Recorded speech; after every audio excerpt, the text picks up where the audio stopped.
इसके पहले हमने पढ़ा था कि निशुंभ का देवी ने वध कर दिया था। अब हम 10वें अध्याय में देखेंगे कि देवी ने शुंभ को कैसे मारा।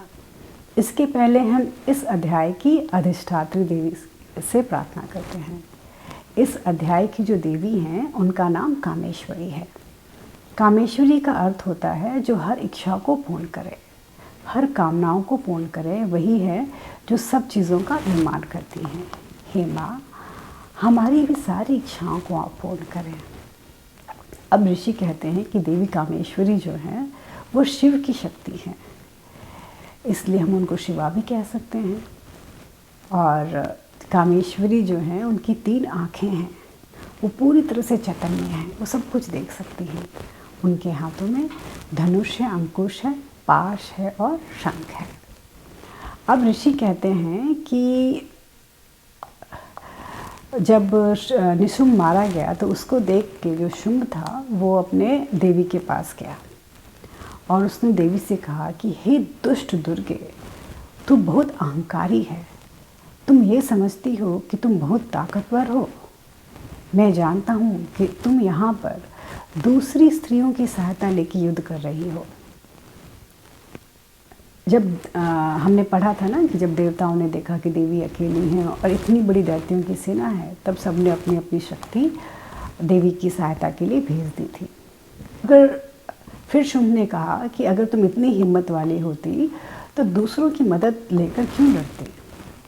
उस समय देवी ने जवाब दिया कि पूरे संसार में अकेली स्त्री जो है वो मैं ही हूँ, कोई दूसरी नहीं है। सारी स्त्रियाँ मेरा ही अंश हैं। और ये तुम देखो, ये सारी स्त्रियाँ धीरे धीरे करके मुझ में ही समा रही हैं। माँ का ये जो वक्तव्य है इतना सुंदर है।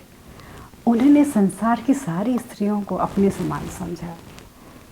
संसार की जितनी भी स्त्रियाँ हैं उन्हें शक्ति माँ से ही मिलती है। इसलिए बहुत सारी संस्कृतियों में, बहुत सारे समाज में स्त्रियों का बहुत सम्मान है।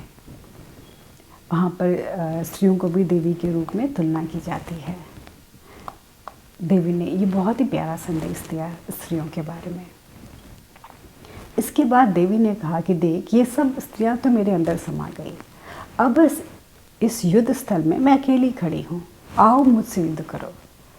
अब देवी और शुंभ के बीच में बहुत बड़ी लड़ाई शुरू हो गई। दोनों एक दूसरे के ऊपर आक्रमण करने लगे। देवी युद्ध में अकेली खड़ी थी और शुंभ जो था वो अपनी पूरी सेना के साथ देवी के साथ लड़ाई कर रहा था। देवी ने शुंभ को मार डाला। जैसे ही शुंभ मारा गया, उसका विशाल शरीर जो है वो पृथ्वी पे गिरा। और जब पृथ्वी पे गिरा तो धरती माँ एकदम खुश हो गई। आकाश जो है वो पूरा की पूरा स्वच्छ हो गया। सब ने शांति का अनुभव किया। सारे देवता खुश हो गए। गंधर्व गाने लगे, अप्सराएं नाचने लगी, वायु शुद्ध हो गई, अपने आप अग्नि प्रज्वलित हो गई। कहीं पे किसी भी प्रकार का कोई भी भारीपन नहीं था। पूरे ब्रह्मांड में अग्नि और जितने भी पंचतत्व हैं वो अपना काम करने लगे। हर तरह के शुभ और मंगल चीज़ें होने लगी। इसी के साथ अध्याय 10 समाप्त हुआ।